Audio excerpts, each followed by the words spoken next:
लिखिए, spinel is an important class of oxide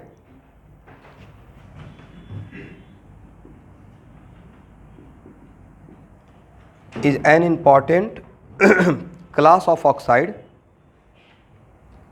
contain two type of metal ions.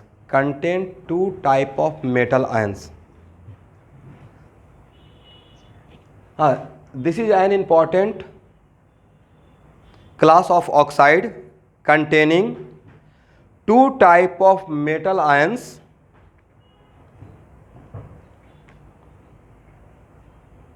with oxide ion.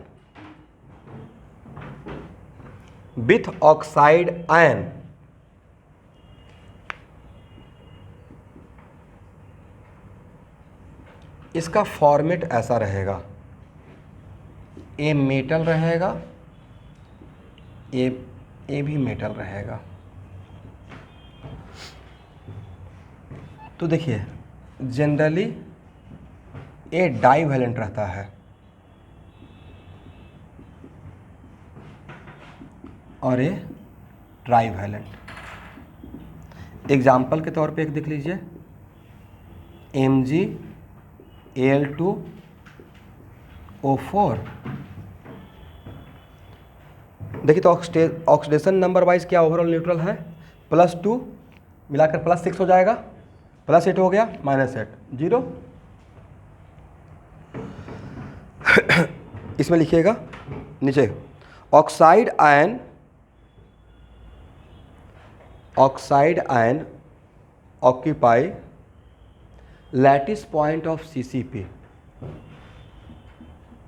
Oxide कहाँ पे रहेगा, all lattice point of CCP।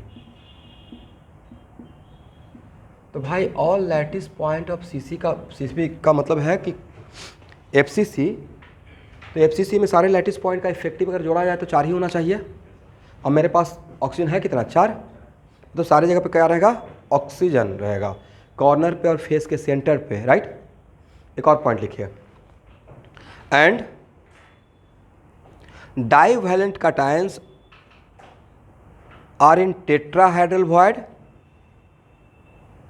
and divalent cations are in tetrahedral void, and trivalent ions in octahedral void,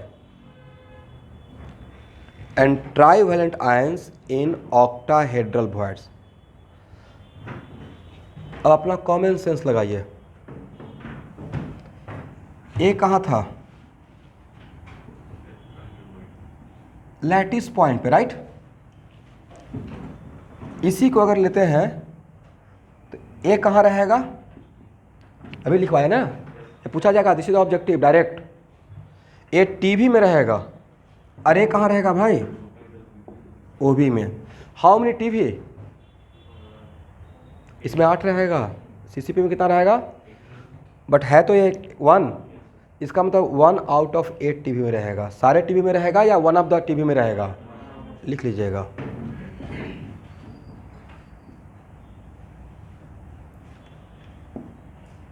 one of the TV out of 8, correct ना। अब दिमाग दौड़ाइए, aluminium कितना है, 2 है, और OB कितना है आपके पास, 4, तो 2 OB में रहेगा आउट ऑफ 4, लिख लीजिए। Trivalent ion occupy 2 OB out of 4, और डाईवैलेंट 1 TB आउट ऑफ 8। ये डायरेक्ट ऑब्जेक्टिव है आपके लिए।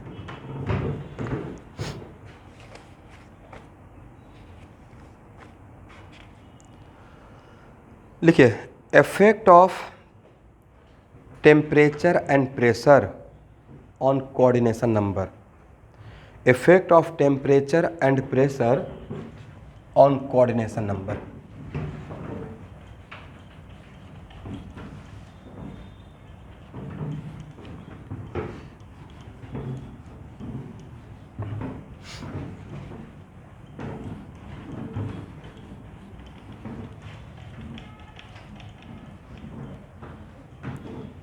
ओके एवरीवन, यहाँ देखिए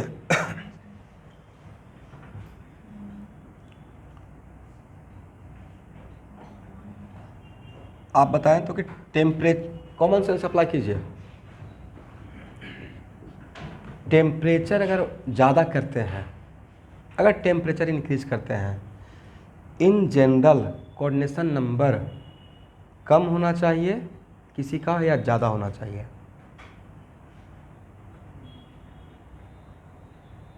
मान लेते कि ऑल ऑफ सडन एक क्वेश्चन आ गया, बजा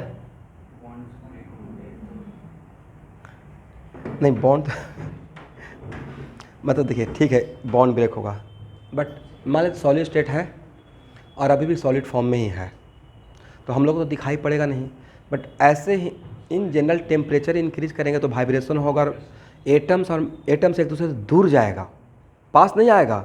according to kinetic theory of gases भी अगर लेते हैं या किसी सॉलिड को अगर हम लोग हीट करते हैं, हीटेड टेम्परेचर इंक्रीज करते हैं तो क्या होगा, पहले उसका मॉलिक्यूल्स पार्टिकल्स वाइब्रेट करता है, फिर मोल्टेन फॉर्म में मेल्ट करता है, राइट।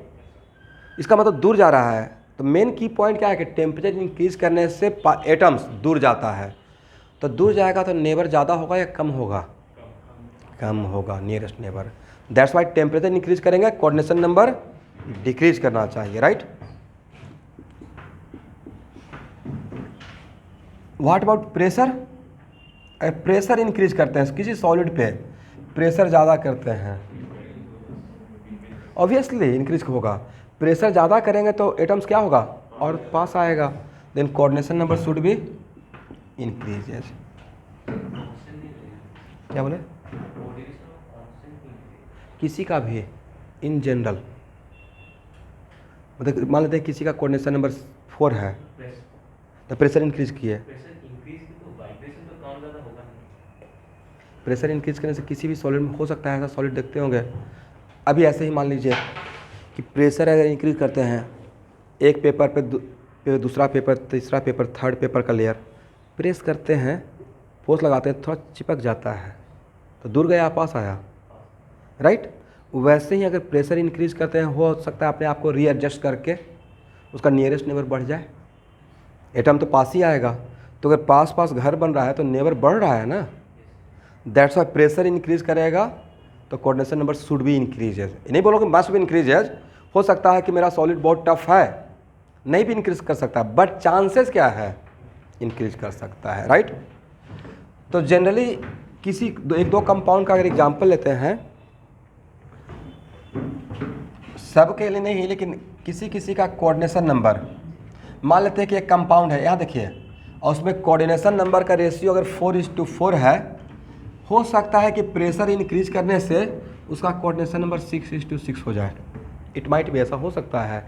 या किसी का कोऑर्डिनेशन नंबर 6:6 है, टेम्परेचर इंक्रीज करने से हो सकता है उसका कोऑर्डिनेशन नंबर 4:4 हो जाए। तो वहाँ पे कंफ्यूज नहीं करना है कि क्यों हो गया, वहाँ बस क्वेश्चन सॉल्व कर लेना है, आंसर ले आना है। अगर मतलब बात अगर बोला जा रहा है कि इंक्रीज हो गया डिक्रीज हो गया तो हम लोग एक्सेप्ट कर लेंगे। लॉजिक क्या है, टेम्परेचर इंक्रीज करेंगे एटम दूर जा सकता है, प्रेशर इंक्रीज करेंगे एटम पास आ सकता है, दैट्स इट, ओके। अब लिखिए, defect in solid, defect in solid, bracket लिखिए क्रिस्टल डिफेक्ट, इसी में ब्रैकेट में क्रिस्टल डिफेक्ट।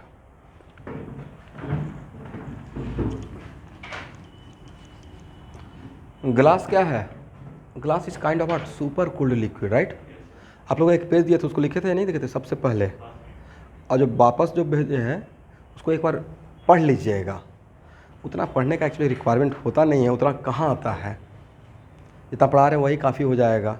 उस पर न्यूमेरिकल बना लेंगे, क्वेश्चन बैंक बना लीजिए, बट भाई फर्स्ट टर्म के लिए एनसीईआरटी पक्का देख लीजिएगा एक बार। मेरा कॉन्सेप्ट थ्योरी वहाँ से, न्यूमेरिकल के लिए नहीं, जो थ्योरेटिकल पार्ट जो सॉल्यूशन का रहेगा उसको एक बार देख लेना है। बाकी तो यहाँ पे इतना क्वेश्चन का प्रैक्टिस कर लेंगे कि फिर कहीं से भी आपका ऑब्जेक्टिव आएगा न्यूमेरिकली पक्का बनेगा ही बनेगा।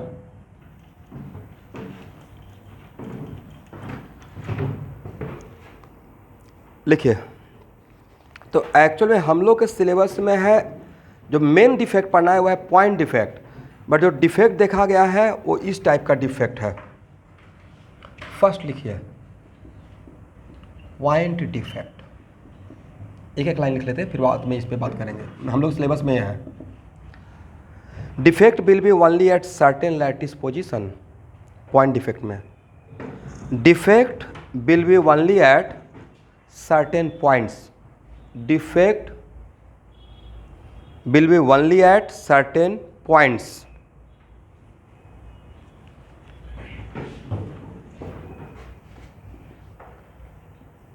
Second point, line defect। देखिए लाइन डिफेक्ट में ऐसा होता है कि किसी लाइन के अक्रॉस कुछ एटम मिसप्लेस रहेगा या गायब रहेगा, तो उसको हम लोग, लेकिन किसी लाइन पे नज़र आएगा। पॉइंट डिफेक्ट में किसी लाइन के अलॉन्ग नहीं रहेगा, कहीं कहीं पे दिखाई पड़ेगा। तो लिखिए, इफ़ एटम और ions are misplaced, if atom और आयंस आर मिसप्लेस्ड और replaced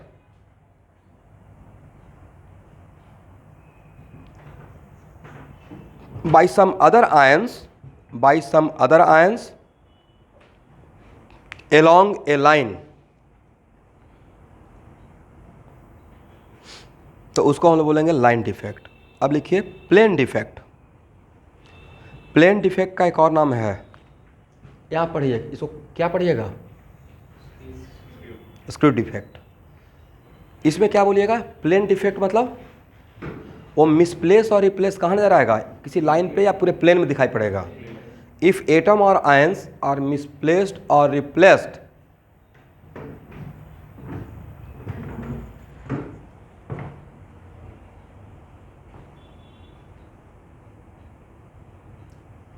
on a certain, if atom or ions are misplaced or replaced on a certain plane,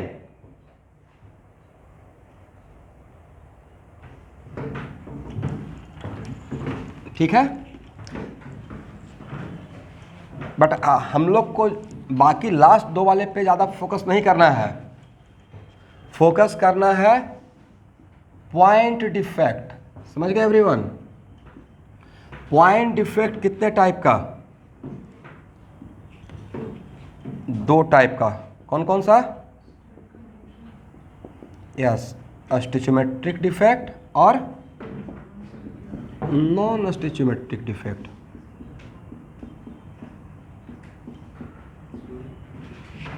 What is the difference between stoichiometric defect and non-stoichiometric defect? देखिए, वैसा defect जिसमें before defect and after defect, आप लोग इस बात से घबराते हैं, मतलब एक डिफेक्ट हो गया तो कभी कभी डिफेक्ट होना भी फायदे का बात होता है। सेमीकंडक्टर, राइट, पूरा दुनिया सेमीकंडक्टर पे टिक गया है, राइट। कंप्यूटर पे आप जितना भी मोबाइल यूज़ कर रहे हैं उसमें क्या यूज़ हो रहा है, डिफेक्टेड मटेरियल। डिफेक्ट अगर उसे बोलिएगा तो वो डिफेक्टेड मटेरियल है, डोपिंग है, बट वही मेरा लाइफ बना हुआ है। इसमें स्टिचोमेट्रिक डिफेक्ट में क्या होगा कि before defect and after defect उसका मॉलिक्यूलर फार्मूला पे फर्क नहीं पड़ेगा, मॉलिक्यूलर फार्मूला चेंज। लिखिए एक लाइन स्टिचोमेट्रिक डिफेक्ट में, in this defect formula of compound remain same before and after defect. In this defect, formula of compound remains same before defect and after defect.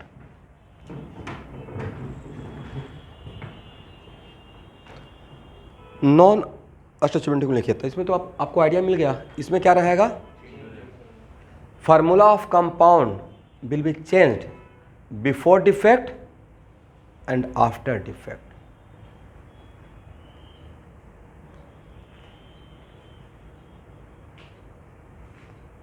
Example के तौर पे देखिए तो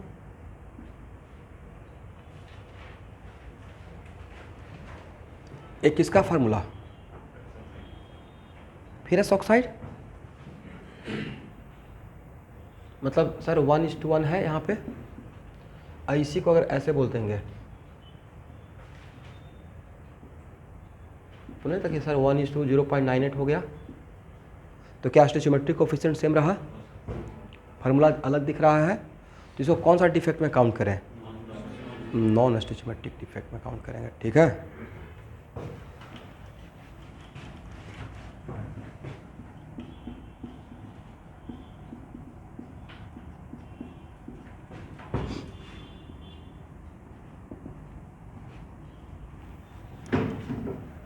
चलिए, स्टोइचोमेट्रिक defect में हम लोग को सिलेबस में 3 पढ़ना है और हर साल 1 साल बीच करके, और आपके एग्जाम में तो पक्का फर्स्ट टर्म में आएगा ही आएगा। फर्स्ट लिखिएगा स्कॉटकी डिफेक्ट, नाम तो आप लोग सुने होंगे।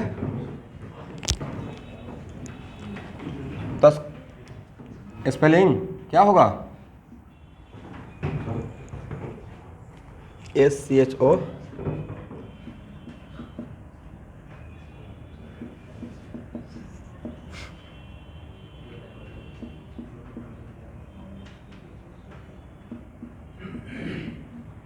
डिफेक्ट। अब इसमें जो बोल रहे हैं उसको ध्यान से लिखिए। These defects are created when positive ions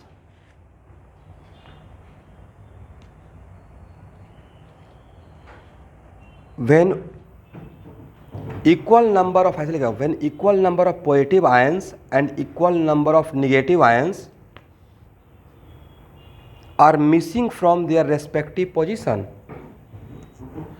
These defects are created when equal number of positive ions and equal number of negative ions are missing from their respective position.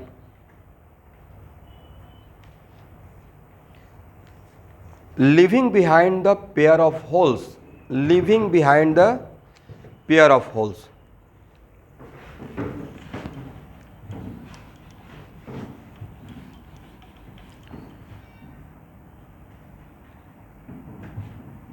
तो बहुत बार जो मैं ऑब्जेक्टिव का ऑप्शन देखा हूँ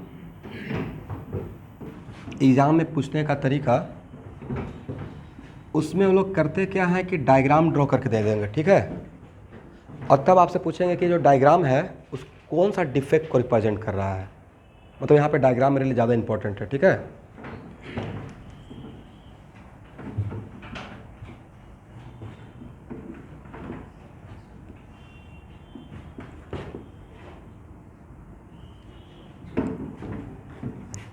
draw कीजिए।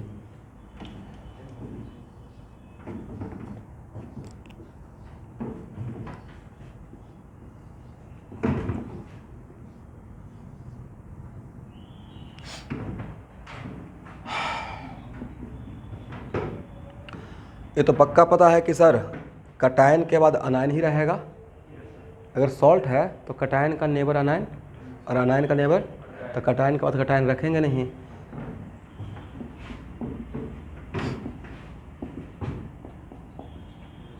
मान लेते मेरा कोई सॉल्ट है MX,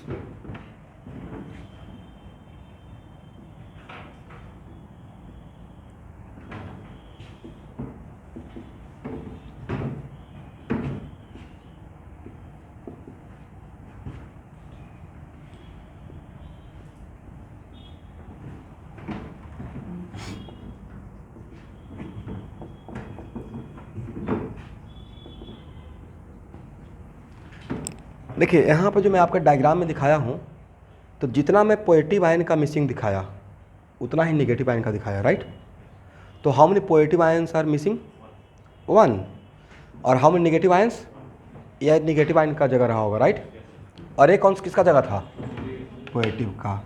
तो अब it is very important to note that कि भाई मेरा कंपोजिशन उसमें था, सपोज कीजिए कि 1:1, 1:1। तो इसका अगर 100 पार्टिकल इसका और 100 पार्टिकल इसका है, तब भी फार्मूला मुझे MX नजर आएगा। और 90-90 भी रहेगा तब भी फार्मूला क्या नजर आएगा? अनइक्वल मिसिंग रहता तब मेरा फार्मूला चेंज होता। बट यहाँ पे अनइक्वल मिसिंग हुआ या सेम प्रोपोर्शन मिसिंग हुआ है? सेम प्रोपोर्शन में है। That's why this is the example of first thing. तो स्टोइचोमेट्रिक, और स्टोइचोमेट्रिक में भी कौन सा है? स्कॉटकी डिफेक्ट है। 1 मिनट, एक किसका एग्जाम्पल था? सॉल्ट का ना। और सॉल्ट में जनरली कटायन और अनायन क्या दोनों लैटिस पॉइंट पे रहेगा या one of them lattice point पे रहता है?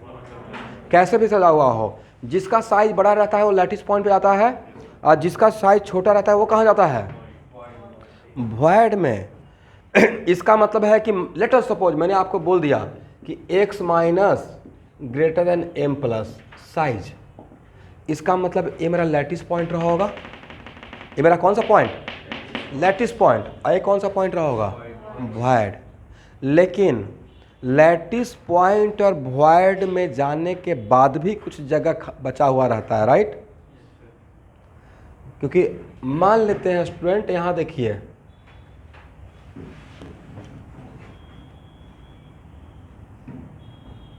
ये 3 बड़ा बड़ा स्फीयर है, उसकी वजह से यहाँ पे वॉइड क्रिएट हुआ। आप इसमें इस वॉइड में कुछ एटम को भेज रहे हैं, तो एटम जो भी रहेगा उसका शेप तो स्फेरिकल ही रहेगा ना, बट ये जगह ऑक्यूपाई करने के बाद भी तो यहाँ पे जगह खाली रह गया, तो उस जगह को हम लोग क्या नाम दे देंगे? Interstitial site. कौन सा साइट? Interstitial site. एग्री? इसका मतलब ये नहीं बोलना है कि सर जब वॉइड में भी चला गया एटम फिर यहाँ भी चला गया तो जगह क्यों खाली है? ये जगह खाली रह सकता है। And this site is called what? लिखिए इंटरस्टिशियल साइट। समझ गए? अब आपको आंसर देना है इसमें स्कॉटकी डिफेक्ट से और आपसे क्या क्वेश्चन पूछा जा सकता है। It is very important to note that Schottky defect होने के बाद सॉलिड का डेंसिटी ज़्यादा होगा या कम होगा, एक क्वेश्चन आएगा। तो सर ये तो कॉमन सेंस की बात है, वॉल्यूम सेम रह गया, मास कम कर दिया तो डेंसिटी क्या होगा? कम हो जाएगा, राइट? लिख लीजिए। इसका मतलब एक्सपेरिमेंटल डेंसिटी, तो एक्सपेरिमेंट में तो एरर के साथ दिखेगा less than what? Theoretical density. Correct ना?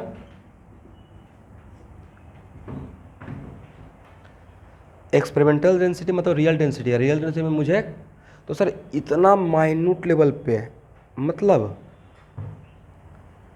आउट ऑफ, यहाँ ध्यान सुनिएगा, आउट ऑफ 1 लाख या 10 लाख साइट्स में एक जगह मिसिंग रहेगा, उसमें भी कौन? एटम। सर ये तो आपको क्या लग रहा है कि आप NaCl का टुकड़ा उठाइएगा और देखते रहिएगा, अच्छा यहाँ पे होल है, यहाँ पे मिसिंग है, नजर आएगा? फिर भी इतना माइन्यूट चीज़ों को ऑब्जर्व कर लिया जाएगा। कौन? एक्सरे, ब्रैग्स इक्वेशन से। ठीक है, वो भी आपका सॉलिड का पार्ट है। वो 2 जगह पढ़ना रहेगा, एक तो डिफ्रैक्शन में, वेव थ्योरी ऑफ लाइट में, फिजिक्स में, और एक उसका थोड़ा सा एप्लीकेशन यहाँ पे ही रहेगा। ठीक है, देखा लिखिए, ये तो हो गया। लिखिए, generally this type of defect found in, generally this type of defect found in higher coordination number, generally this type of defect are found in higher coordination number where size of positive and negative ions are almost equal, where size of positive and negative ions are almost equal. Generally this type of defects, ये भी आएगा objective, generally this type of defects are found in higher coordination number। Common sense apply कीजिए ना, higher coordination number कब होगा? जब radius ratio बढ़ेगा, radius ratio बढ़ेगा तभी कोऑर्डिनेशन नंबर ज़्यादा होते जाएगा, राइट? और तो higher coordination number where the size of positive and negative ions are almost equal. Example के तौर पे 2-3 एग्जाम्पल याद रखिएगा, आपको कॉन्फिडेंस रहेगा। NaCl में इस टाइप का डिफेक्ट देखने को मिलता है, KBr में इस टाइप का डिफेक्ट देखने को मिलता है, CaCl में इस टाइप का डिफेक्ट देखने को मिलता है, और KBr में, इन सब में स्कॉटकी डिफेक्ट। स्टोइचियोमेट्रिक में भी कौन सा? स्कॉटकी। अब अगर लिखना चाहते हैं तो कॉन्फिडेंस के लिए लिख लीजिए कि 1 डिफेक्ट फाउंड आउट ऑफ 10⁴ या 10⁵ साइट्स। 1 डिफेक्ट मतलब इतना साइट में एक जगह, लेकिन मिसिंग होगा तो 2 मिसिंग होना पड़ेगा, कटायन भी और, लिखिए generally 1 defect found out of 10⁴।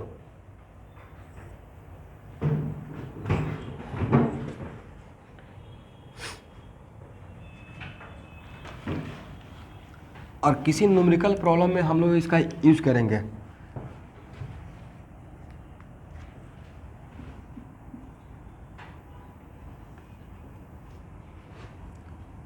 देखिए अब होगा क्या, तो सर एक मिनट क्वेश्चन कैसे रहेगा कि कोई न्यूमेरिकल मतलब एक ही क्वेश्चन में मुझे डिफेक्ट भी सेट कर देना है, पूछ लेना है आपसे, और न्यूमेरिकल प्रॉब्लम भी। तो एक्चुअल में आपको दिया रहेगा एक्सपेरिमेंटल डेंसिटी, क्या दे दूंगा, और फिर थ्योरेटिकल डेंसिटी निकालने का फार्मूला तो आपको पढ़ा चुके हैं। मान लेते हैं कि NaCl का रॉक सॉल्ट स्ट्रक्चर, राइट, तो रॉक सॉल्ट स्ट्रक्चर का थ्योरेटिकल डेंसिटी तो आप निकाल लेंगे। कैसे सर, ये तो सीखे हैं, Zm/Na इंटू AQ। यहाँ से जो निकालिएगा वो कौन सा डेंसिटी रहेगा, थ्योरेटिकल डेंसिटी, और मैं एक्स्ट्रा में इंफॉर्मेशन क्या दे दूंगा, तब पूछेंगे कि यहाँ पे कौन सा, यहाँ पे डेंसिटी है और ए पता है, और इसमें कुछ इन्फॉर्मेशन ये मेंशन कर दिया जाएगा कि इक्वल नंबर ऑफ कटायन और अनायन दोनों मिसिंग रहेगा।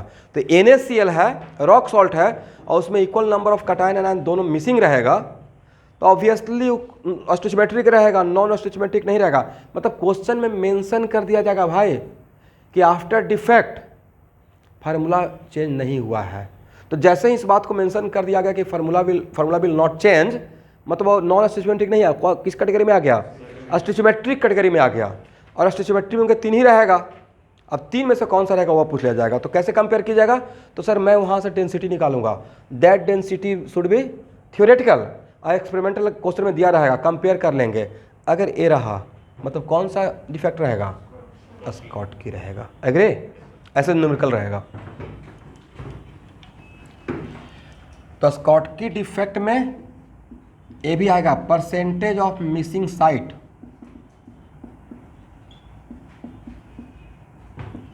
Equal to theoretical density minus experimental density और divided by theoretical density into 100, ये लिख लीजिए, ये न्यूमेरिकल आएगा इसमें, ठीक है।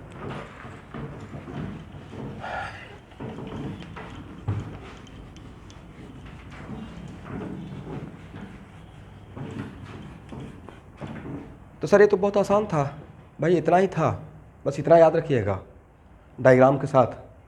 डायग्राम आने के बाद कैटलिस्ट के टेस्ट में फिर कहीं ना कहीं आएगा, बस डायग्राम से पहचान जाना है कि कौन सा डिफेक्ट है। नेक्स्ट लिखिए, Frenkel defect, FRENKEL। These defects are created, Frankel,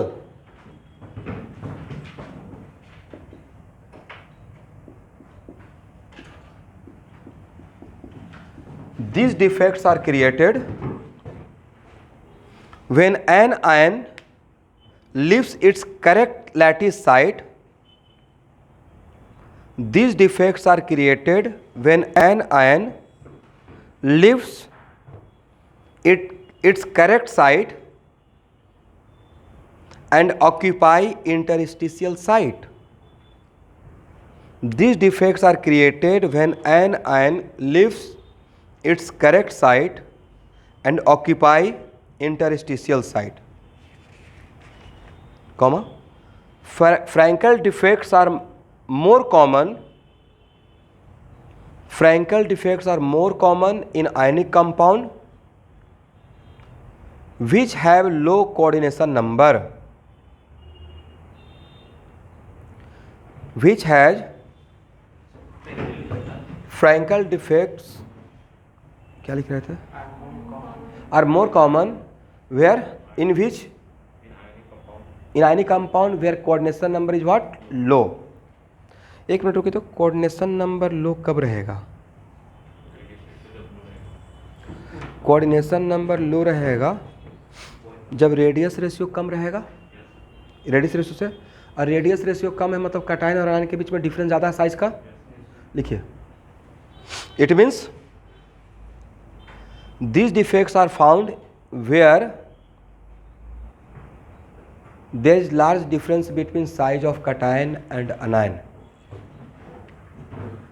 These defects are found in which there is large difference between size of cation and अनायन।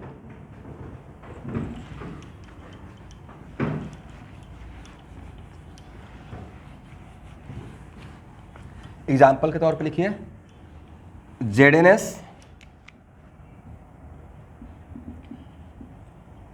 AgCl, मतलब ये कंप्लीट आपको रट्टा मारना पड़ेगा, ठीक है, AgBr एटसेट्रा।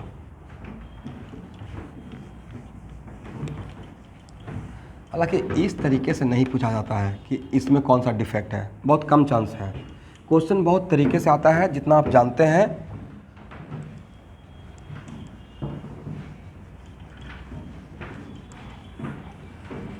अब इसका अगर डायग्राम बनाना हो कैसे बनेगा, इसमें क्या बोला गया है बताइए तो। मतलब क्या सॉलिड से बाहर चला जाता है या उसके अंदर ही रहता है, बट अपने करेक्ट अपने करेक्ट पोजीशन पे नहीं रहता है। इंटरस्टिशियल साइट को ऑक्यूपाई करता है, right.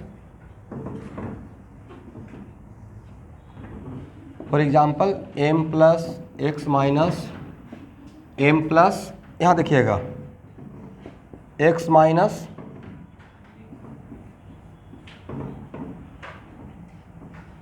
X minus M plus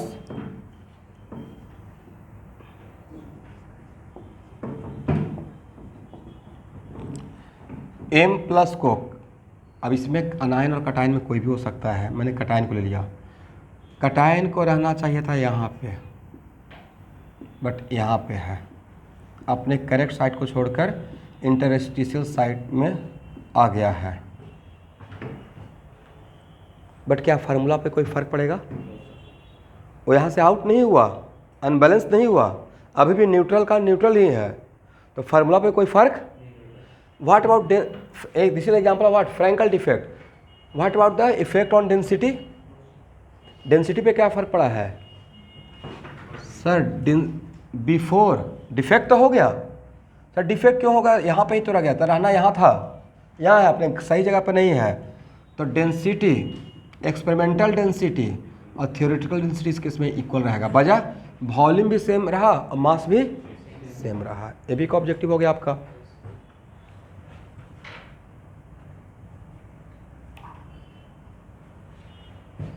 ये स्टार्ट नहीं कर सकता हूँ तो बहुत साउंड हो जाएगा, वो थोड़ा कम साउंड करता है।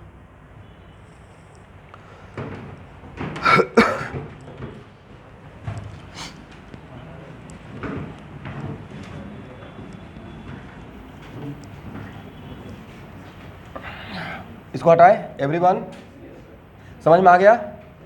ओके।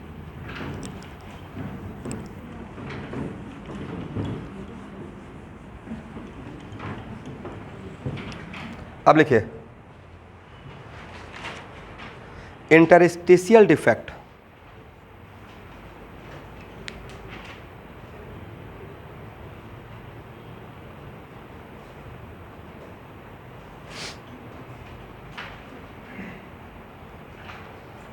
ठीक है, दिस डिफेक्ट्स, एक मिनट रुक जाइएगा।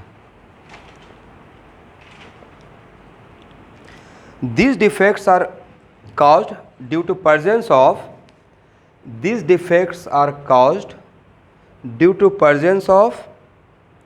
ions in the vacant interstice, foreign ions लिखिएगा। These defects are caused due to the presence of foreign ions, मतलब उस कंपाउंड का आयंस नहीं है, किसी और का है, ठीक है। These defects are caused due to the presence of foreign ions in the vacant interstitial site. In the vacant interstitial sites.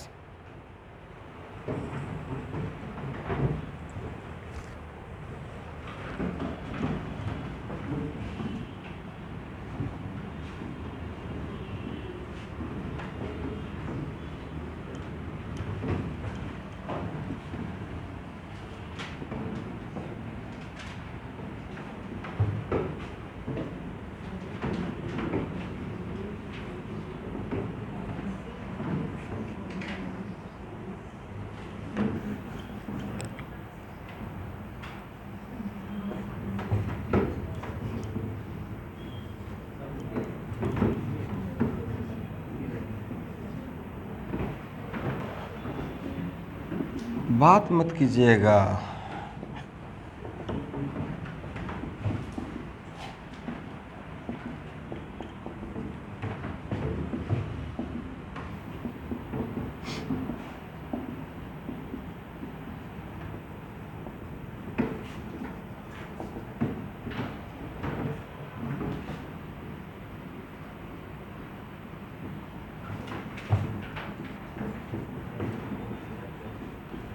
यहाँ देखिए, तो मान लेते हैं कि इस टाइप का सिचुएशन है जिसमें इस कैटायन और इस अनायन के अलावा कोई और कैटायन और अनायन, बट कहाँ पे आया है, वैकेंट इंटरस्टेशियल साइट में।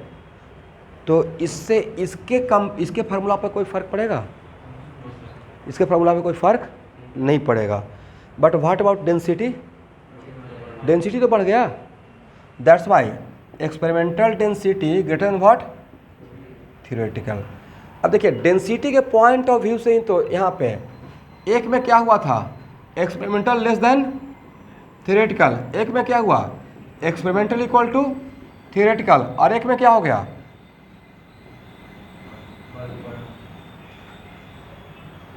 तो एक इसका था स्कॉटकी का, राइट, एक इसका था फ्रैंकल का, ये रट्टा मार लीजिएगा। एक इसका था इंटरस्टेशियल का। ये तीनों हम लोग किसका बात किए हैं, स्टोइचियोमेट्रिक का। बस इतना ही कहानी था।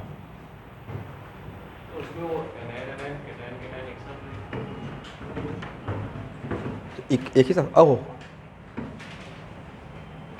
एम प्लस, कहाँ पे गड़बड़ हो गया, एम प्लस, ओ यहाँ से ही गड़बड़ हो गया राइट। आप लोग बोले नहीं, ये डिफेक्ट हो गया था। इस डिफेक्ट के कारण पूरा डिफेक्ट हो गया।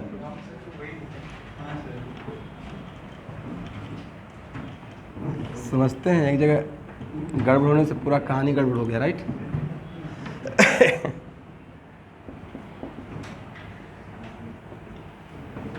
Okay,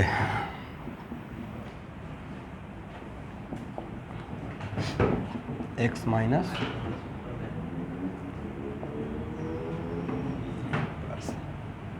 M plus X minus.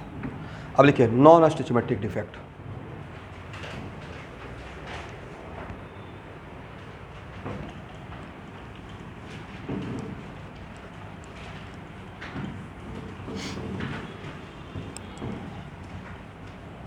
इसको हटाएं।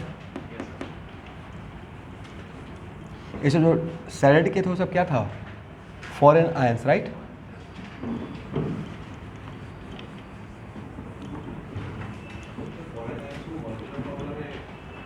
नहीं तो वो ऐसे रहेगा, it is kind of what, something like this, के NaCl के साथ। पता ही नहीं कि हम लोग NaCl के साथ कुछ KBr भी खाते रहते हैं, सॉल्ट, इम्प्योरिटी रहता है। या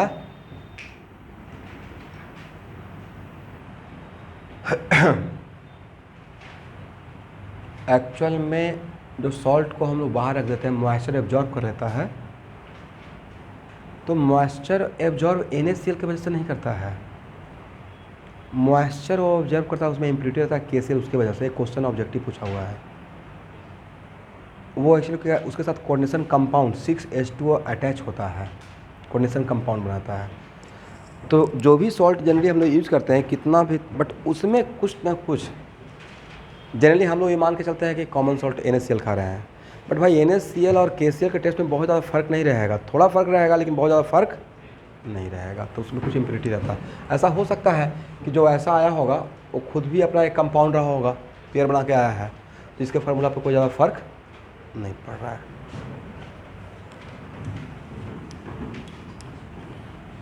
या ये भी पॉसिबिलिटी है। It is very important to note that one of the unit cell में जो इंटरस्टिशियल साइट है, तो दूसरे यूनिट सेल का NH प्लस भी आ सकता है इसमें मिसप्लेस होकर। One of the unit cell में दूसरे यूनिट सेल का Na प्लस भी मिसप्लेस हो कर सकता है। बट जनरली वो हम लोग यहाँ पे नहीं बोल सकते हैं, क्योंकि अगर ऐसा हो गया तब उसको हम लोग दूसरे डिफेक्ट में काउंट कर लेंगे। वो पॉइंट का डिफेक्ट हो गया, जहाँ पे मिसप्लेस हो जाता है अपने जगह से इंटरस्टिशियल, तो उसको हम लोग किस में काउंट किए थे? इंटरस्टिशियल ना, इंटरस्टिशियल डिफेक्ट में वो काउंट हो जाए। इंटरस्टिशियल था या फ्रैंकल डिफेक्ट में। दैट्स वाई यहाँ पे जो भी आएगा वो फॉरेन रहेगा, मतलब ये नहीं रहेगा। लिखिए नॉन स्टिचमेट्रिक,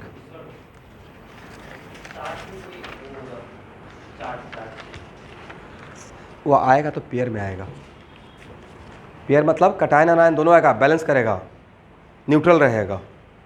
मतलब अगर मेरा सॉलिड न्यूट्रल है, ऐसे मानिए, तो अगर न्यूट्रल है तो न्यूट्रल कैसे रहेगा भाई? अगर सिर्फ आयन ही एक only one type of ion रहेगा तो चार्ज कर देगा, तो कुछ ऐसा फील होते रहेगा। मान लीजिए अगर डिफेक्ट है किसी सॉलिड में और उस चार्ज पार्टिकल है तो टच करते रहेंगे तो शॉक लगते रहेगा। नमक खा रहे हैं शॉक लग रहा है, इसका मतलब है पेयर में आएगा, कटायन और अनायन दोनों आएगा, चार्ज को कैंसिल करेगा, मुझे जो लगता है। अगर न्यूट्रल है, सॉलिड न्यूट्रल है, उसमें डिफेक्ट है और इस टाइप का डिफेक्ट है जहाँ पे फॉरेन आयंस आ रहा है, तो सिर्फ क्या वहाँ पे कटायन आना चाहिए या कटायन अनायन दोनों आना चाहिए? दोनों आना चाहिए। लिखिए नॉन स्टिचमेट्रिक,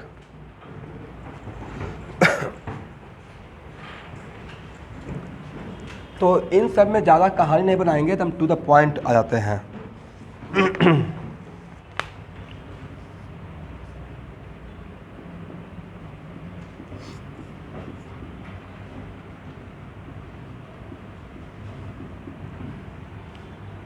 यहाँ देखिएगा मेटल एक्सेस डिफेक्ट, एक मिनट रुकिए।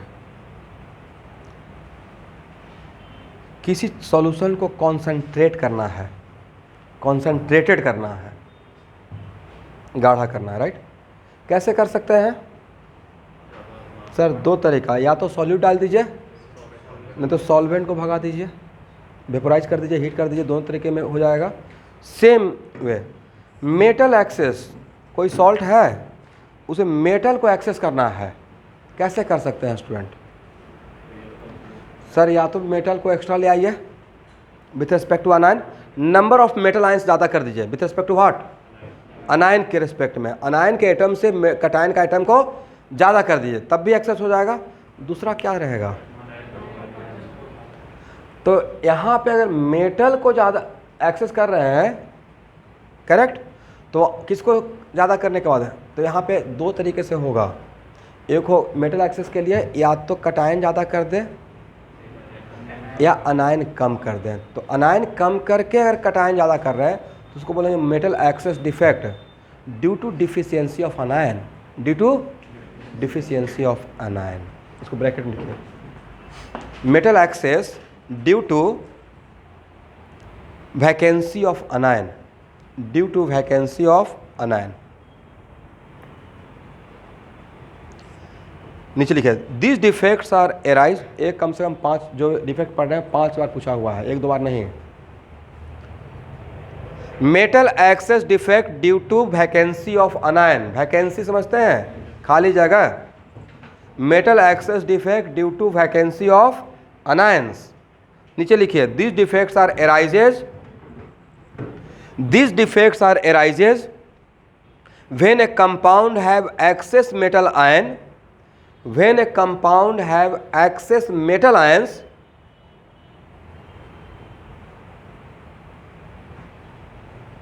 if negative ions is absent, if negative ions are absent from its lattice site, if negative ions are absent from its lattice sites, leaving behind a hole, leaving behind a hole, and that hole occupied by electron, and that hole occupied by electron.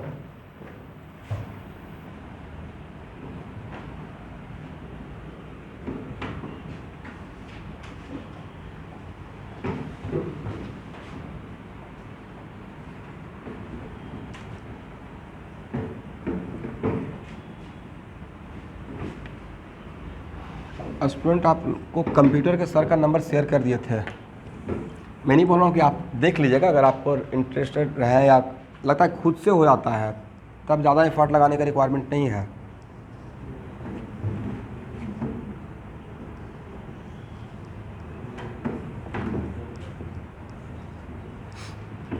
यहाँ देखिए, अब ये नहीं पूछता कि sir इसका size क्यों छोटा, जगह कम था।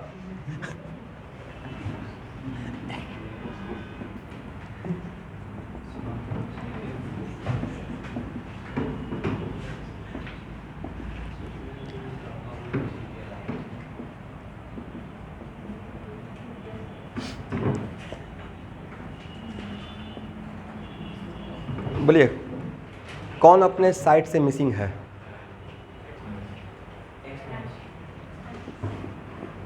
फिर भी यहाँ देखिए, फिर भी कंपाउंड को न्यूट्रल रखा गया। वजह, इसका मतलब यहाँ से गया है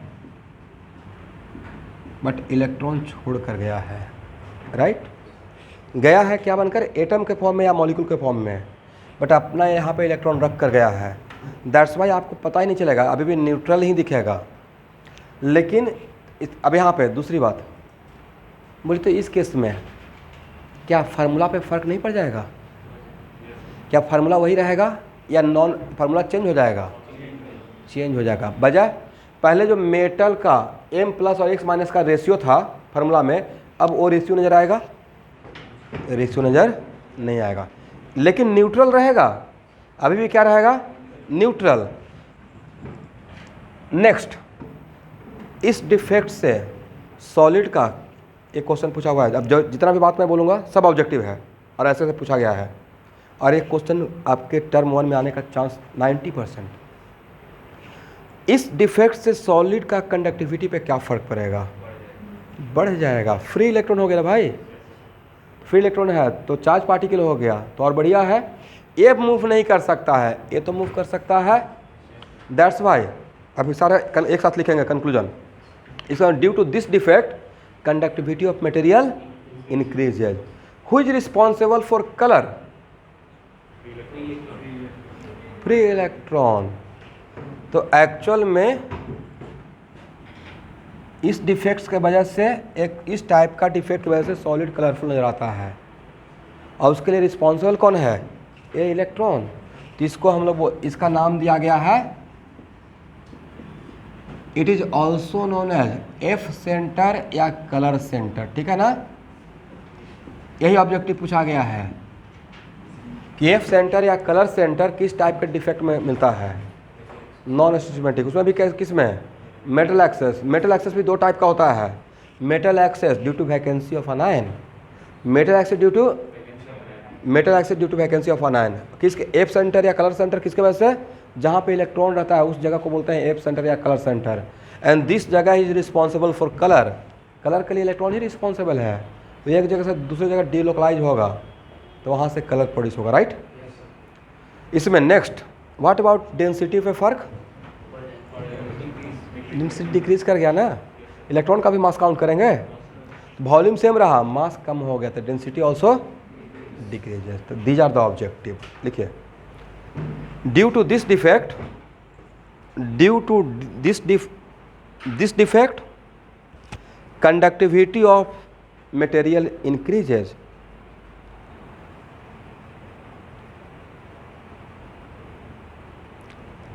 Conductivity of material increases, comma,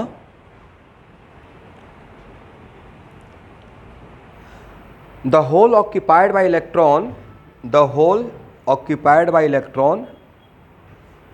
is known as color center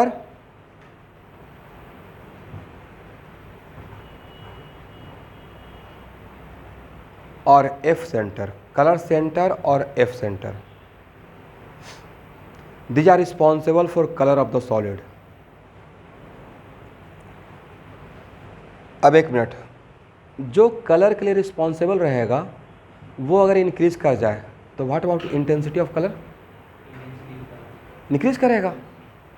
colour के लिए रिस्पॉन्सिबल इलेक्ट्रॉन, इसका मतलब अगर इसमें इस टाइप का डिफेक्ट ज़्यादा हो रहा है सॉलिड में, ज़्यादा इलेक्ट्रॉन यहाँ पे नजर आएगा, तो तो इंटेंसिटी कलर जैसे होता है ना, रेड का भी बहुत सारा कलर, ब्लू का भी बोलो, एक होता है डीप ब्लू, एक होता है लाइट ब्लू, राइट।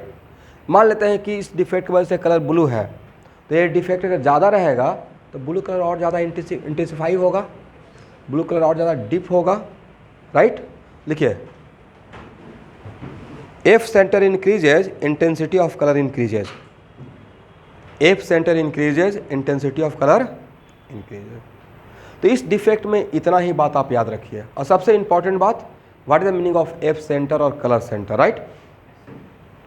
और लास्टली, इस डिफेक्ट में डेंसिटी वाइज ए डिफेक्ट किसके साथ मैच करता है? स्कॉट की। डेंसिटी वाइज ए किसके साथ मैच करता है? स्कॉट के साथ। ये भी आपका ऑब्जेक्टिव हो गया। स्कॉट है,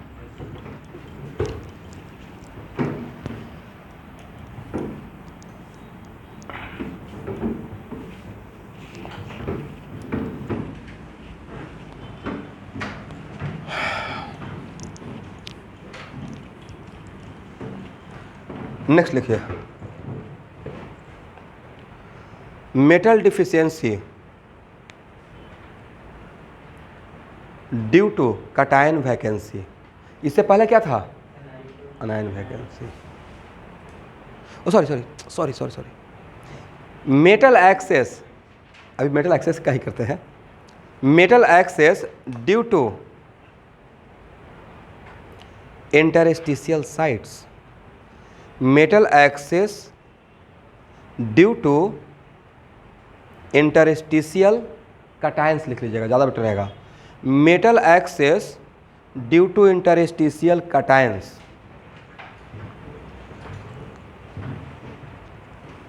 एक मिनट रुकिएगा, इसका मतलब नहीं लगता कि यहाँ पे मेटल एक्सेस है due to excess of metal, यहाँ पे मेटल एक्सेस है ड्यू टू एक्सेस ऑफ, इससे पहले वाला मेटल एक्सेस था ड्यू टू, मेटल ज़्यादा नहीं हुआ था, अनायन चला गया था। यहाँ पे मेटल ज़्यादा हो गया, मेटल आ गया।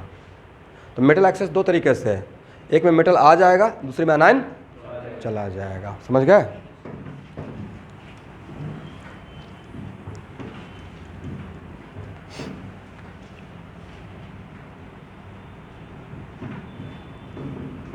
आपको 6 डायग्राम एक पेज में लिखकर कहीं पे दीवार पे चिपका दीजिएगा, टर्म 1 तक, ठीक है?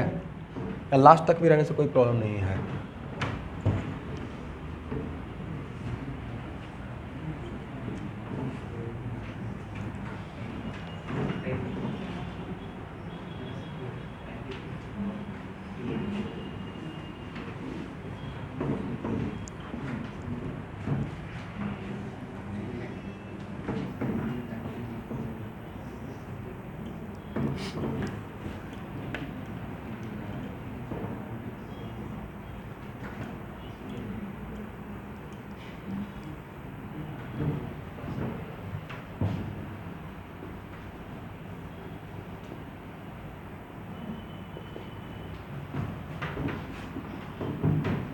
इतना आसान तो है,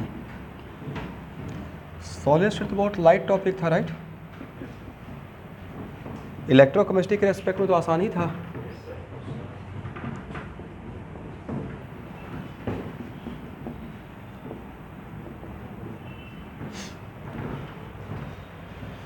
अच्छा, सही सब लोग बोलिएगा, प्रोजेक्ट जो देते हैं वो बनाते हैं कि नहीं बनाते हैं?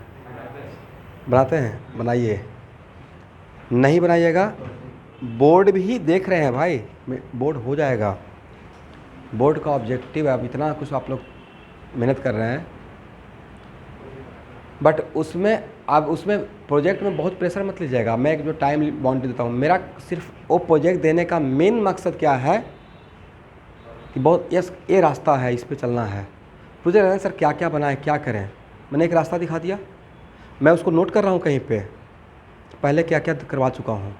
मैं चाहता हूँ कि मार्च आते आते या जनवरी आते आते जितना भी 11-12 का फिजिकल केमिस्ट्री है सब कवर हो जाए।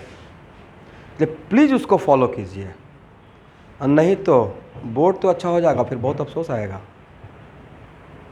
और पेशेंस नहीं रहता है, बहुत कम लोगों का पेशेंस रहता है ड्रॉप करने का, और ड्रॉप देने के बाद 80% लोग हालांकि मैं अपने बिजनेस के अगेंस्ट बात बोल रहा हूँ, नहीं पेशेंस रख पाते हैं ड्रॉप देने के बाद भी, वो डिविएट हो जाते हैं।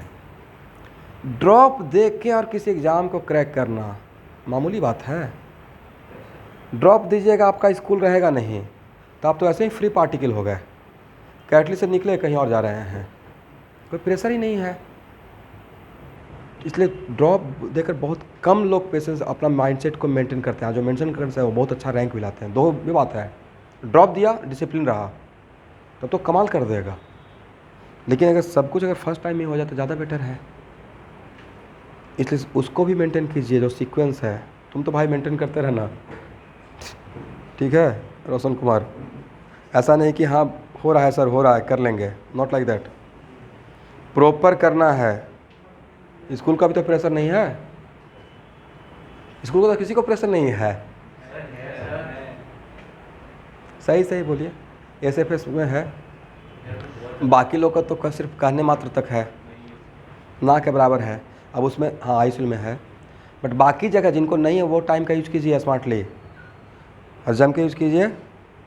फर्स्ट टाइम में अगर निकाल लिए जनवरी का जेई मेन, तो 5 मंथ टाइम रहेगा एडवांस निकालने का, अच्छे जगह पे पहुंच जाइएगा। और एक बार अच्छे जगह पे पहुंच जाओ फिर तो कोई देखने वाला नहीं है। अभी डर रहता है कि हर बात में पेरेंट्स टोक देते हैं। उधर जाते हैं कोचिंग में तो सर देखते रहते हैं क्या कर रहे हो, उधर घर पे हैं तो पेरेंट्स देखते रहते हैं। तो कहीं ना कहीं एक है ना बंधा हुआ, जैसे मैं भी घर पे जाता हूँ तो बंधा टाइप लगता है। शादी करने के बाद लगता है कि कहाँ पे फंस गए, राइट। पहले कितना बढ़िया लाइफ था, एकदम फ्री पार्टिकल थे, कोई पूछने वाला नहीं, कोई टोकने वाला नहीं। मतलब रिकॉर्ड हो गया, कोई बात नहीं है। मेरा एक दुख नहीं है, जितने भी दुनिया में लोग हैं जो इस बंधन में बंध गए हैं, और सबको एक बार मतलब सबको बंधना होता है, ये तो करना ही है ना भाई, दुनिया चलना पड़ेगा। तो बट उसमें मुझे नहीं पता था, बस माता जी का एक डायलॉग याद रहता था, बोले कि बेटा अभी तो ठीक है कि घर आते हो और आते हो 5 दिन के लिए, पटना में रह जाता 4 दिन, कोई पूछने वाला कहाँ हो, तो फ्रेंड के साथ घूम रहे हैं, मस्ती कर रहे हैं आईटी के बाद, मतलब कोई पूछने वाला बारे में। बड़ा अच्छा से मतलब फैमिली की तरफ से बहुत फ्रीडम मिला हुआ था मुझे। बस अच्छा पढ़ते रहो, अच्छा करते रहो, बाकी मुझे कोई लुकआउट नहीं है, बट अपना एक दायरे में रहकर। अभी 8:39 हुआ, कहाँ है। और अभी तो छोड़िए, अब उससे भी बड़ा है, अब तो बहुत इमोशनल अटैचमेंट है, बेटा और बेटी। वो तो फ़ोन पे ही करता रहता है, कब आइएगा, हम लोग घूमने चलेंगे। मेरा ड्यूटी बन गया, आप लोग को पढ़ा के जाता हूँ ना, तो 9 बजे क्लास से इन करने से पहले उसको घुमाता हूँ, नहीं घुमाएंगे तो ग्रिल से अंदर ही नहीं आने देता है। एक उछल कर आगे बढ़ जाता है स्कूटी पे, एक पीछे बैठ जाता है, और कोई इधर बोलता है, एक पीछे पार्क है शांति पथ में, रात में बोलता है पार्क में घूमेंगे। अब रात में पार्क में जाएंगे, फिर ऐसे घुमा के उसको घुमाते हुए ऐसे चलते हुए एक करना पड़ता है, वो है इमोशनल बॉन्डिंग। फिर बच्चे से बढ़कर कुछ नहीं है किसी पेरेंट्स के लिए। कितना भी मेरा माइंड एक्साइटेड स्टेट में, गुस्सा में हो, बच्चे से बात कीजिएगा, उसको डांट भी दीजिएगा तो उसको तो फ़र्क नहीं पड़ेगा, बच्चे एब्रेसिव मटेरियल है, राइट। उसको क्या है फ़र्क, फिर से 10 मिनट के बाद आ जाएगा। तो वो बड़ा एक अजीब सा है।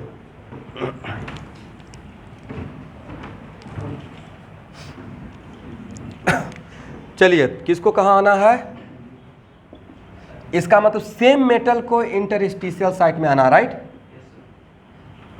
तो अगर मेटल एक्स्ट्रा आ गया तब तो सर यहाँ पे चार्ज हो जाएगा, तो उसको काउंटर करने के लिए ऐसा भी तो हो सकता है कि जो मेटल आने वाला है वो न्यूट्रल मेटल आया होगा और यहाँ आकर कटायन और इलेक्ट्रॉन रिलीज किया होगा, तो यहाँ आएगा और चार्ज को मेंटेन करने के लिए इलेक्ट्रॉन दूसरे इंटरस्टिशियल साइट में रहेगा। बट इसको हम लोग एप सेंटर नहीं बोलेंगे। एप सेंटर किसको बोला गया है, वैसा मेटल एक्सेस डिफेक्ट जिसमें अनायन गया है और अनायन के जगह पे इलेक्ट्रॉन आया है, इंटरस्टिशियल साइट में नहीं। यहाँ पे जो इलेक्ट्रॉन है वो कौन सा जगह पे है, इंटरस्टिशियल साइट। और लैटिस साइट यहाँ पे मैं किसको नाम दे रहा हूँ, एक्चुअल में यहाँ पे लैटिस साइट का तो मीनिंग तो कुछ और है। लैटिस साइट का तो मीनिंग है कि जो जिसका एक बड़ा साइज रहता है उसका रहने का जगह, राइट। बट यहाँ पे जो मैं लैटिस साइट बोल रहा हूँ वो एक्चुअल में अनायन और कटायन, इन दोनों में से कोई किसी एक का साइज तो बड़ा रहा होगा, तो ये मेन जगह पर रहेगा, दूसरा उसके वॉइड में रहेगा। इन दोनों को रहने के बाद जो जगह है that is called what, interstitial site, correct. But इसको एफ सेंटर मत बोल दीजिएगा, this is not the F centre.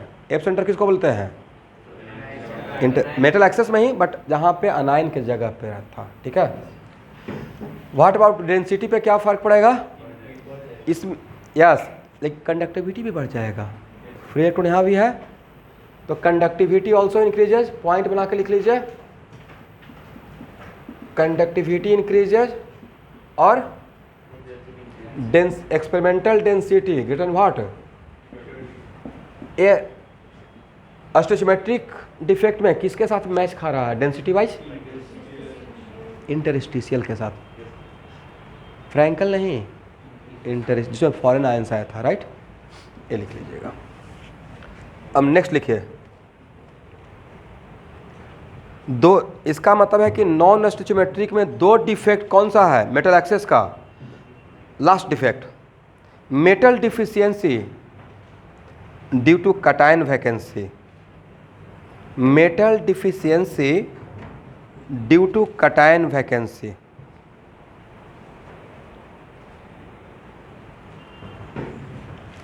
Metal deficiency due to cation vacancy. दिमाग दौड़ाइए, इस टाइप का defect metal deficiency due to cation vacancy और फिर भी न्यूट्रल रहना है, इस टाइप का डिफेक्ट कौन सा मेटल शो करेगा। मेरे क्वेश्चन को समझ पाए मैंने क्या बोला, नहीं, मेटल चला गया, कटायन चला गया, फिर भी न्यूट्रल है, हाउ इट इज पॉसिबल, अनायन को नहीं जाना है, जाना कटायन को है, अनायन जितना था उतना ही रहेगा। सर इसका मतलब है कि पॉजिटिव चार्ज कम हो गया ना, तो पॉजिटिव चार्ज बढ़ जाए, इसका मतलब ये हुआ कि इस टाइप का defect found in those type of salt of metal जिसका वैलेंसी वेरिएबल हो, फॉर एग्जांपल आयरन +2 +3 +2 एंड +3। तो इस टाइप का डिफेक्ट में अगर Fe फेरस ऑक्साइड है तो Fe2+ चला गया तो उसमें से कुछ आयरन Fe3+ में कन्वर्ट हो जाएगा, तो वहाँ पे कुछ आयरन क्या रहेगा, Fe3। दैट्स वाई कि ओवरऑल क्या दिखाई पड़े, न्यूट्रल। एग्री। देखिए, in this type of defect metal have variable valency. In this type of defect metal have variable valency.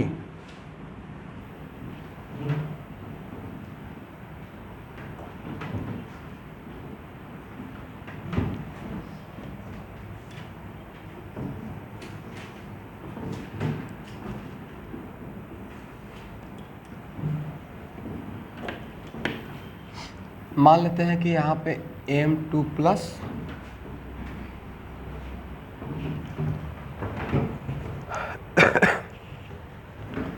या समझाने के पॉइंट ऑफ व्यू से M+ ही रखिए, M+ X-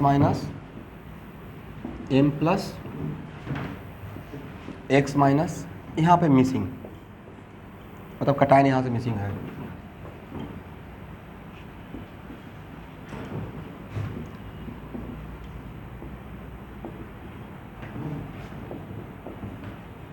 देखिए अभी भी ओवरऑल न्यूट्रल रहेगा, यहाँ पे मिसिंग हुआ तो +1 यूनिट चार्ज कम हो गया, उस +1 यूनिट को कौन कंपनसेट कर रहा है, तो सॉल्ट किसका था, Mx का, जिसमें रहना क्या चाहिए था, M+, बट जो नहीं रहना चाहिए था वो अगर है, यही तो डिफेक्ट है, यहाँ पे जगह खाली है और ये जो है वो क्या है, इम्प्योरिटी है, रहना किसको चाहिए था, M+ को, तो यहाँ पे M2+ को हम लोग किस अकाउंट में लेंगे, प्योरिटी या इम्प्योरिटी, इम्प्योरिटी में।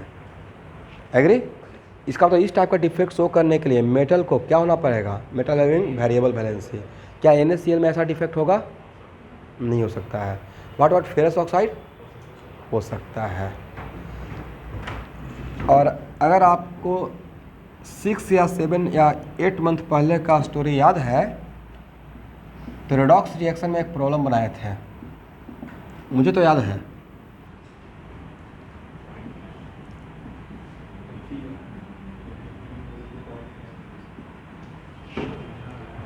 और मैं बोला था कि देखिए एक क्वेश्चन 2 बार रिपीट हो गया। एक बार आया है 2012, जहाँ तक अगर मुझे याद है तो 2012 में, और उससे पहले एक बार आया हुआ है, और एक बार आया है 15 से 19 के बीच में कभी, नीट या जेईई में कहीं नहीं कहीं आया। मतलब 3 बार तो क्वेश्चन मैं देख चुका इस टाइप का। इस टाइप का क्वेश्चन पूछने का 2 पॉइंट ऑफ व्यू। पहला तो एक क्वेश्चन पूछ लिया जाएगा, इसमें अभी भी ओवरऑल न्यूट्रल है, क्या है, तो इसमें पूछा जाएगा first question, find out percentage of Fe2+ and Fe3+। लिखिए question, find out percentage of Fe2+ and Fe3+।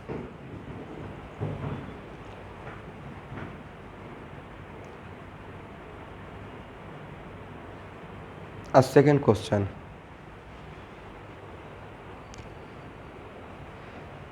in this oxide which type of defect are found। तो अब तो देखकर आप लोग आंसर दीजिएगा।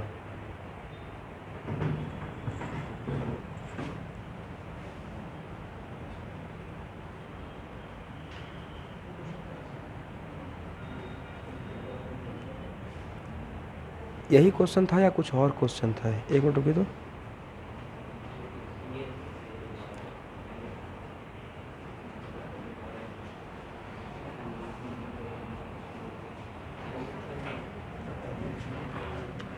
मुझे लगता है कि ये रहना चाहिए था, ये रहेगा Fe 0.98।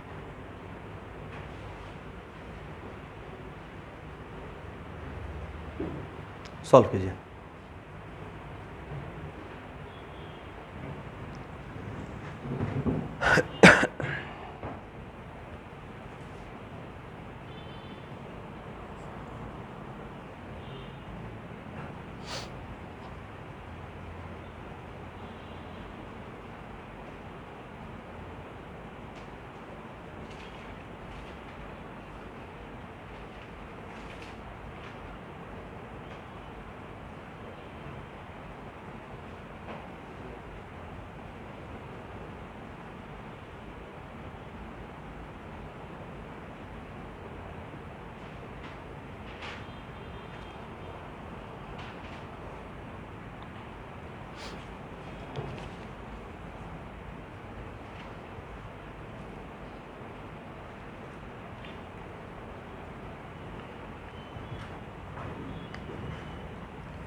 कैसे सॉल्व कीजिएगा स्टूडेंट? इसको एक काम कर लीजिए, सॉल्व करने के पॉइंट ऑफ व्यू से इसको ऐसे कर लीजिए, 100 से मल्टीप्लाई कर लीजिए तो थोड़ा आसानी से सॉल्व हो जाएगा। और एक minute, it is very important to note that कि आयरन यहाँ पे प्योर Fe2+ या प्योर Fe3+ रहेगा तो क्या ओवरऑल न्यूट्रल होगा? Fe2+ सिर्फ रहेगा तब भी न्यूट्रल नहीं होगा, Fe3+ रहेगा तब भी न्यूट्रल नहीं होगा। Then what the conclusion? Mix रहना पड़ेगा। तो मान लेते हैं कि 98 में से x क्या है? Fe2+, तो 90 - x क्या रहेगा? Fe3+। और ओवरऑल तो 0 होना पड़ेगा ना, सम ऑफ ऑक्सीडेशन नंबर। तो इस वजह से क्वेश्चन कहाँ का बिलोंग हो गया? रेडॉक्स का। और दूसरा बात यह है कि यहाँ पे ऑक्सीजन का मेन जो ये कंपाउंड था, ये बोला रहेगा कि ferrous oxide due to impurity, इस तरीके का फार्मूला है फेरस ऑक्साइड का। ये है फेरस ऑक्साइड बट फार्मूला क्या है? This one. इसका मतलब फेरस ऑक्साइड का तो फार्मूला होना चाहिए था FeO, बट है Fe 0.98O। इसका मतलब इसमें क्या है, एक्सेस क्या है, अनायन ज़्यादा है, कटायन कम है। तो ये पहले बात तो कि फार्मूला सही है, फार्मूला क्या, फार्मूला गलत है, फार्मूला होना चाहिए फेरस ऑक्साइड का FeO, तो नॉन स्टिचियोमेट्रिक हो गया, उसमें भी कौन सा, मेटल डिफिशियंसी डिफेक्ट, करेक्ट।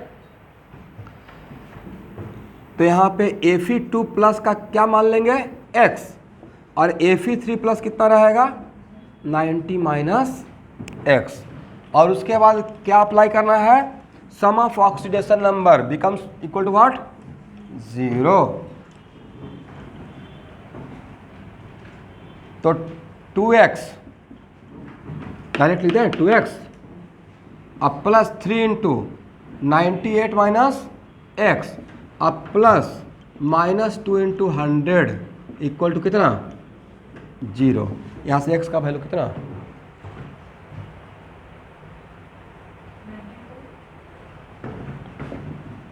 94। इसका मतलब है कि अगर मेटल 98 आयरन का आयन है, 98 अगर आयरन का आयन है, उसमें 94 Fe2 प्लस रहेगा और बाकी 4 क्या रहेगा, Fe3 plus. Then what is the percentage of Fe2 plus,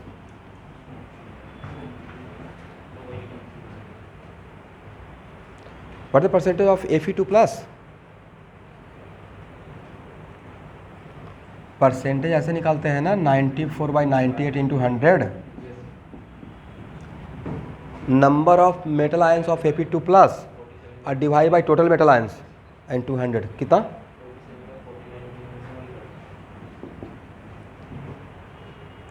इसमें कॉमन मिस्टेक, जल्दीबाजी में कोई 94% लिख के आगे बढ़ जाएंगे, बट यहाँ पे परसेंटेज निकालेंगे तो परसेंटेज के लिए this by this into 100, right, कितना परसेंट आएगा,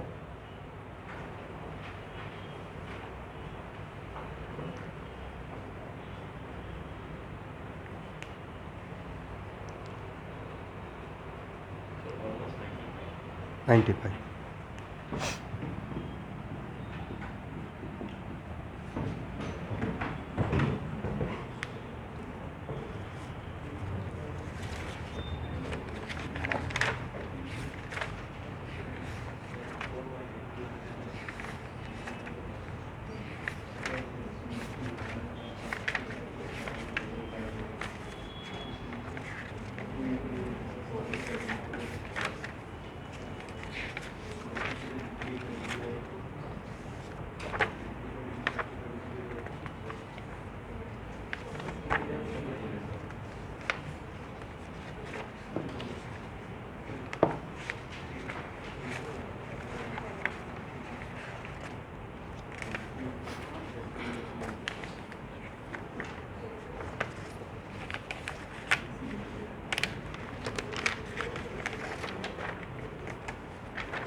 चलिए एक क्वेश्चन लिखे तो, out of NaCl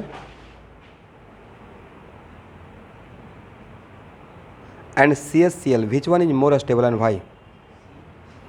Out of NaCl and CaCl, cesium chloride, which one is more stable and why?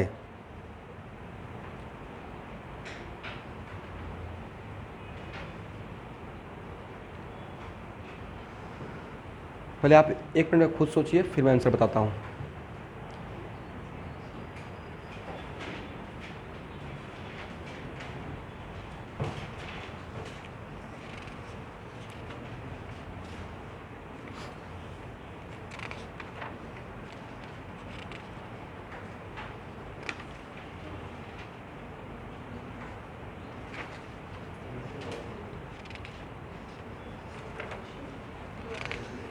एक मिनट, NaCl और CaCl में किसमें कोऑर्डिनेशन नंबर का क्या रेशियो है?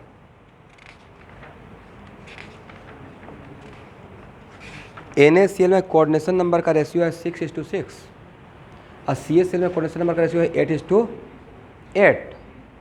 NaCl में कोऑर्डिनेशन नंबर 6:, और CaCl में किसमें फोर्स ऑफ अट्रैक्शन ज़्यादा रहेगा? CaCl में। लिखिए, इन NaCl ratio of coordination number is 6:6 and in CaCl ratio of coordination number is 8:8. Therefore, तो जिसमें कोऑर्डिनेशन नंबर ज़्यादा रहेगा, मतलब कटायन का अनायन से ज़्यादा घिरा हुआ है और अनायन कटायन से ज़्यादा घिरा हुआ है, तो फोर्स ऑफ अट्रैक्शन ज़्यादा रहेगा। Therefore, in CaCl force of attraction is greater than, therefore in CaCl force of attraction is greater than NaCl।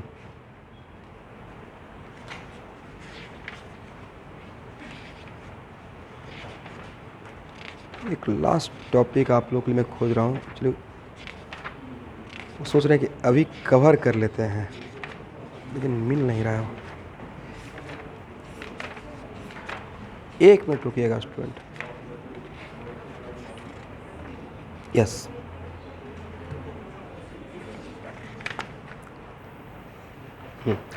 एक और क्वेश्चन लिखिए। एक इनऑर्गेनिक केमिस्ट्री में पढ़ाए होंगे, zinc oxide white when cold and yellow when hot. लिखिए, why zinc oxide becomes yellow after heating? Why zinc oxide becomes yellow after heating?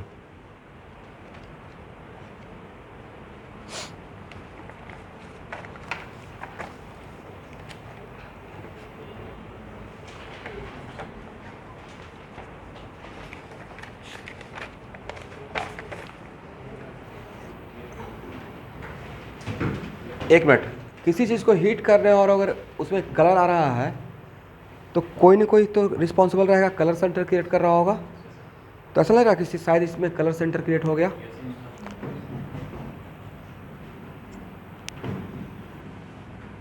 Zinc oxide को जब हीट करते हैं तो कुछ इस टाइप का सिचुएशन होता है। Zn2+, इसको तोड़ कर देखता हूँ, ठीक है। तो यहाँ पे क्या है, Zn2+ और ये क्या है, O2-। और अगर हीट कर रहे हैं और यहाँ से ऑक्सीजन आउट हो गया, जिंक ऑक्साइड को हीट कर रहे हैं और क्या आउट हो गया है, ऑक्सीजन गैस आउट हो गया और अपना इलेक्ट्रॉन छोड़ कर गया है। तो इसका मतलब है कि फार्मूला क्या हो जाएगा, स्टिचमेट्रिक रहेगा या इट बिकम्स नॉन स्टिचमेट्रिक? नॉन स्टिचमेट्रिक। पहला बात तो यह है, बहुत सारा ऐसा सॉलिड है जिसको हीट करने पे डिफरेंट नॉइज होता है। ये तो सॉल्ट टेस्ट में आपको प्रैक्टिकल में पढ़ना भी है। कन्फर्मेटरी टेस्ट होता है ना सॉल्ट टेस्ट में, उसका टेस्ट करने का एक तरीका तो है वेट टेस्ट, लिक्विड में डालकर, राइट, जिसमें कि हम लोग डिफरेंट लिक्विड लेते हैं। एक ड्राई टेस्ट भी होता है जिसमें चारकोल कैविटी टेस्ट, बहुत डिफरेंट टेस्ट है। एक होता है कि जिसमें किसी सॉलिड को हम लोग हीट कर रहे हैं तो डिफरेंट नॉइज होता है, वहाँ से भी हम लोग पकड़ते हैं कि कौन सा सॉल्ट है। तो जिंक ऑक्साइड को अगर हीट करते हैं, हो सकता है, तो बहुत सारा सॉलिड ऐसा है जिसको हीट कीजिएगा तो वहाँ से गैस आउट हो सकता है, अलग अलग फॉर्म है। तो हो सकता, यहाँ पे जो एक्सप्लेन किया ये मुझे लगता है कि बोर्ड के लिए इंपॉर्टेंट है, इसलिए मैं इसको पढ़ा रहा हूँ। जिंक ऑक्साइड को जब हीट करते हैं, ये दो तरीके से इंपॉर्टेंट हो गया, इनऑर्गेनिक केमिस्ट्री के पॉइंट ऑफ व्यू से और सॉल्यूशन के पॉइंट ऑफ व्यू से। तो जिंक ऑक्साइड को जब हीट करते हैं तो यहाँ से ऑक्सीजन गैस आउट हो जाता है। इसका मतलब ऑक्सीजन के जाने से मेटल एक्सेस हो गया। इस डिफेक्ट को क्या बोलेंगे, metal excess defect due to vacancy of anions. लेकिन इलेक्ट्रॉन कहाँ पे रहेगा, इलेक्ट्रॉन नहीं गया है, न्यूट्रल ऑक्सीजन गया है, राइट। तो इलेक्ट्रॉन O2- के जगह पे रहेगा, किसके जगह पे, तो और O2- के जगह पे जो इलेक्ट्रॉन रहेगा एक कलर सेंटर कहलाएगा, क्या क्रिएट कर देगा, इसके वजह से येलो हो जाता है। तो इतना समझाने के बाद खुद से आंसर लिख सकते हैं। लिखिए, एक्सप्लेन कीजिए, मैं देखता हूँ कौन कितना बढ़िया एक्सप्लेन करते हैं।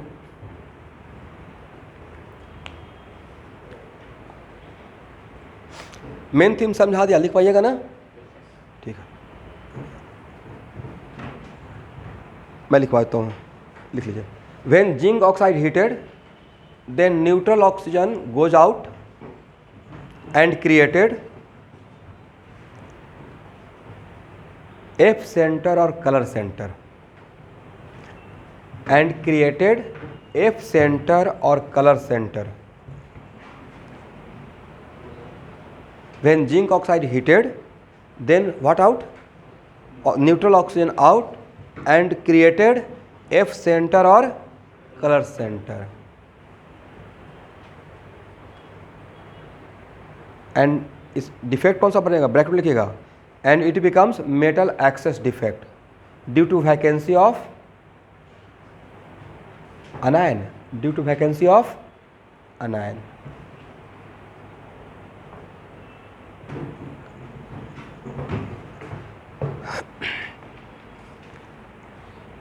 तो स्टूडेंट एक काम कीजिए, theory wise almost this is the last class of solid state from my side. Next class उसको प्रॉब्लम बनाकर ही मैं पढ़ाऊँगा, एक्सरे डिफ्रैक्शन। बट जो एक्सरे डिफ्रैक्शन ब्रैग्स इक्वेशन है वो आपको टीचर जहाँ जहाँ फिजिक्स आप पढ़ रहे हैं मुझसे पढ़े तो मैं पढ़ाऊँगा, वो वेव थ्योरी ऑफ लाइट में सेकेंड टर्म में पढ़ना है। बट बिकॉज सॉलिड स्टेट में भी उस पर क्वेश्चन पूछा हुआ है तो उसको न्यूमेरिकल एक प्रॉब्लम लेंगे और वहाँ से उसको थ्योरी को समझा देंगे। और नेक्स्ट क्लास में मतलब अभी सॉलिड स्टेट ही सारे क्लास में चलेगा, सारा असाइनमेंट क्लास असाइनमेंट सॉल्व कर लेते हैं और फिर शुरू करेंगे कॉलिगेटिव प्रॉपर्टी ऑफ।